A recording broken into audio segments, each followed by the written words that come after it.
Hey guys, welcome back to my channel crazy married couple. তো সবাইকে সুপ্রভাত, good morning. Good morning. তো আজকে আমরা একটা নতুন রেসিপি নিয়ে আসছি, সেটা হচ্ছে বেগমতি চিকেন। বাবার কালে খাইনি, তো বেগমতি চিকেন সুমি রেসিপিটা জানে, তো আজকে সেটা আমরা বানাবো বেগমতি চিকেন। তো চলো দেখা যাক। এই চিকেনটা আমি প্রায় অনেক দিন আগে, বহু বছর আগে আমি এটা চেষ্টা করেছিলাম করব, কিন্তু করা হয়নি। তো আজ ফাইনালি আমি ভাজি করবই আজকে। তো তোমাদের সাথে শেয়ার করব কি করছি না করছি। তো চলো বেগমতি চিকেন দেখা যাক।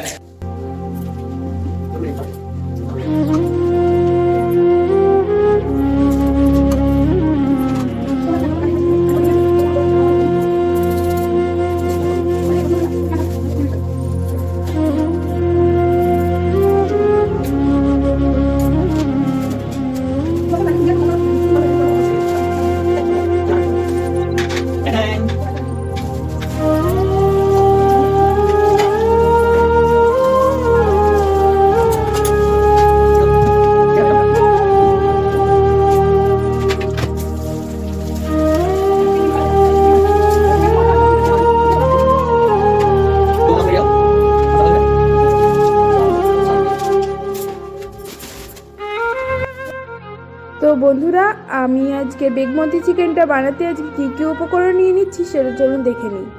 তো এটা খুবই সহজভাবে, খুবই ঘরোয়া উপকরণ দিয়ে আমি আজকের এই উপকরণটি বানাবো। তো তার জন্য লাগছে আমার 500 গ্রাম চিকেন, আর তার সাথে লাগছে পেঁয়াজ, রসুন, আদা আর ধনেপাতা। ধনেপাতা লাগবেই, ধনেপাতাটা আমার কালারের জন্য দরকার। তো আমি এর সাথে নিয়ে নিচ্ছি কাজু বাদাম। কাজু বাদামটা আমি একটু হালকা কুসুম গরম জলে আগে থেকে ভিজিয়ে রাখবো, কারণ ওটা আমি পেস্ট করতে গেলে খুব সহজে ওটা পেস্ট হয়ে যাবে।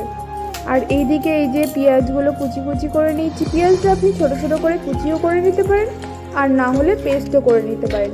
এটা ছোটো ছোটো করে কুচি করে নিলে একটু ভালো হয় ম্যারিনেশনের ক্ষেত্রে। তো আমি এদিকে এক সাইডে গরম জল করে নিচ্ছি, ধনেপাতাটাকে হালকা সেদ্ধ করে নিচ্ছি, যাতে এর মধ্যে যে জার্মগুলো আছে সেগুলোও বেরিয়ে যায়। আর আমার ধনেপাতাটা সেদ্ধ হয়ে গেলে চিকেনের কালারটাও অনেক ভালো আসবে, সেই জন্য আমি এটা সেদ্ধ করে নেওয়ার পর, হালকা সেদ্ধ করে নেওয়ার পর এটা পেস্ট করে নেবো। আর চলুন এদিকে চলে এসেছি আমি আমার এক এক করে সব পেস্টগুলো করতে।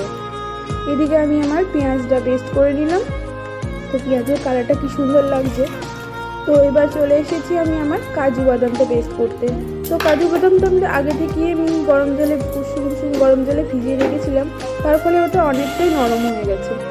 আর এদিকে এই দেখুন আমি এটা পেস্টও করে নিয়েছি, কি সুন্দর হয়ে গেছে। তো চলুন এবার আমি আমার ধনেপাতাটাকে আমি পেস্ট করে নেবো। তো দেখতেই পাচ্ছেন বেশ গরম আছে, তো আমার খুবই শর্ট টাইমের মধ্যে আমি বানাচ্ছি বলে এটা গরম গরমই আমি পেস্ট করতে দিয়েছি। এটা ঠান্ডা করে দিলে পরে আরও সুবিধা হয় আর কি। তো যাই হোক, এই যে আমি জলটা ফুটালাম, যে ফুটানো জলটাও না ফেলে দিয়ে রেখে দেবেন, কারণ কি ওই জলটা দিয়েই চিকেনের মধ্যে দিয়ে দিলে ওটা আমার আলাদা করে আর জল লাগবে না, তো কালারটাও আরও ভালো আসবে। তো এর মধ্যে ধনেপাতার সাথে সাথে পেঁয়াজ কলি থাকলে পরে আরও ভালো হতো। পেঁয়াজ কলিটা দিলে পরে কালারটা আরও ভালো আসে আর টেস্টও আরও ভালো হয়। তো আমি পাইনি বলে ধনেপাতা দিয়েই আমি আমার কাজ চালিয়ে নিয়েছি। আর এদিকে দেখুন আমি আদা রসুনের যে পেস্টটা ছিল সেটাও বানিয়ে নিলাম। তো আমার কমপ্লিট হয়ে গেলে সব পেস্ট করা। আর এর সাথে অবশ্যই গোলমরিচ গুঁড়োটা দিতেই হবে। তো গোলমরিচ গুঁড়ো যদি ঘরে না থাকে, গোলমরিচ গোটা গোলমরিচকে গুঁড়ো করে নেবেন। আর গোলমরিচকে অনেক জায়গায় কালো মরিচও বলা হয়। তো যাই হোক, কালো মরিচটা গুঁড়ো করে নিয়ে রাখে দেবেন। আর এদিকে আমি সব উপকরণ এক জায়গায় রেখে দিয়েছি সুন্দর করে সাজিয়ে। তো চলুন আমি রান্নার দিকেই করি।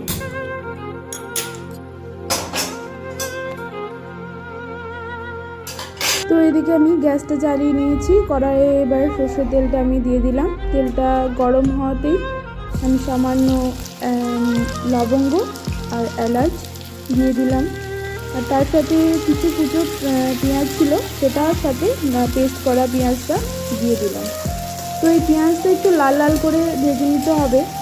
তো তারপরে আমি আমার আদা বাটা, রসুন বাটার যে পেস্টটা বানিয়েছিলাম সেটা দিয়ে ভালো করে আমি নেড়ে চেড়ে একটু লাল লাল করে করে নেবো।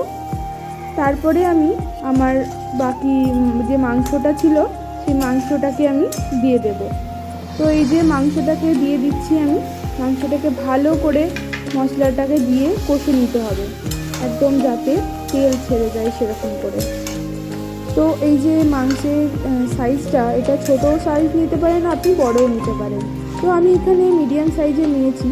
তো এবার মশলাটার মধ্যে আমি এবার জিরে গুঁড়ো, ধনে গুঁড়ো আর হলুদ গুঁড়ো আর সামান্য পরিমাণের লঙ্কা গুঁড়ো দেবো। আর হলুদটা আমি অবশ্যই অল্প দেবো কারণ এটার কালার আমার সবুজ আসবে। তো সব কিছু দিয়ে এবার ভালো করে আমি মশলাটাকে কষে নেবো। আর হলুদটার পরিমাণ অল্প দেওয়ার কারণ হচ্ছে, বললাম সবুজ রঙটা আসবে সেই জন্য। হলুদ বেশি দিলে পরে কালারটা অন্যরকম হয়ে যাবে। আর লঙ্কা গুঁড়োটা স্বাদ মতো দেবেন, যার যেরকম লঙ্কা খাবেন। আর কাঁচা লঙ্কা দিলে পরে তো অবশ্যই অনেকটাই ভালো হয়। তো আমি বেশি ঝাল করিনি, আমার ঝাল বেশি খেতে পারি না বলে ঝাল দিইনি। তো আপনারা ঝালটা নিজের মন মতো দেবেন। তো এই যে আমি আমার সব মশলা দিয়ে এবার ভালো করে কষে নিচ্ছি, এক এক করে সব মশলাগুলো দিয়ে নিলাম। আর এবার আমি দিয়ে দিলাম যে আমার কাজু বাদামের পেস্টটা করেছিলাম, সেই পেস্টটা এবার দিয়ে ভালো করে নেড়ে চেড়ে নিচ্ছি। অবশ্যই ভালো করে নেড়ে চেড়ে নেবেন। আর সব সময় গ্যাসের ফ্লেমটা হাই রাখবেন না, মিডিয়াম ফ্লেমে রাখবেন। কারণ কি, এটা বেশি জল বেশি হবে না, এটা গ্রেভিটা একটু গাঢ় হবে, তার জন্য এটা সবসময় লো ফ্লেমে বানাবেন। এই যে আমি লো ফ্লেমে রেখে বানাচ্ছি জিনিসটা। তো আমি ভালো করে কাজু বাদামে এটা দিয়ে ঢাকা দিয়ে কিছুক্ষণ মাংসটা কষিয়ে নিলাম। তো এইদিকে আমার মাংসটা বেশ কষা হয়ে গেছে, বেশ নরম নরম হয়ে গেছে। এবার আমি এর উপরে দিয়ে দেবো আমার নেক্সট যে উপকরণটা আছে সেটা আমি দিয়ে দেবো। তো দেখতেই পাচ্ছেন কালারটা দারুণ এসেছে, একদম খুব সুন্দর।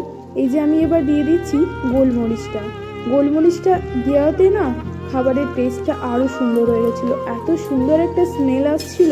তো আমার তো তখনই জিভে জল চলে এসেছিলো। তো আপনারা অবশ্যই এটা ঘরে ট্রাই করবেন। আর এটা কিন্তু এখনও শেষ হয়ে যায়নি, এই যে চলে এসেছে আমার মেন উপকরণ। এবার চলে এসেছে ধনে পাতার যে পেস্টটা, এটা দেওয়াতে দেখুন কি অপূর্ব একটা কালার চলে এসেছে, অপূর্ব সুন্দর লাগছে না? আমার তো জিভে জলে আসার সঙ্গে সঙ্গে মনে হচ্ছে যেন চোখটাও জুড়িয়ে গেল, অপূর্ব সুন্দর লাগছে খেতে। আপনারা অবশ্যই ঘরে ট্রাই করে আমাকে কমেন্ট বক্সে জানাবেন যে আপনাদের কেমন লেগেছে রেসিপিটা। আর যদি ভিডিওটা ভালো লেগে থাকে কী করতে হবে, like, comment, share and subscribe. সর্বশেষে আমি দিয়ে দিলাম লেবুর রস দেওয়াতে আরও সুন্দর টেস্ট এসেছিলো, আরও সুন্দর গন্ধ বেরোচ্ছিলো। তো আমার মাংসটা এখানে রেডি হয়ে গেছে। আর এদিকে সৌরভ তো টেস্ট করার জন্য আমাকে পাগল করে দিচ্ছে, তাড়াতাড়ি দাও আমি টেস্ট করব বলে। বেগমতি চিকেন অসাম, একদম অসাম।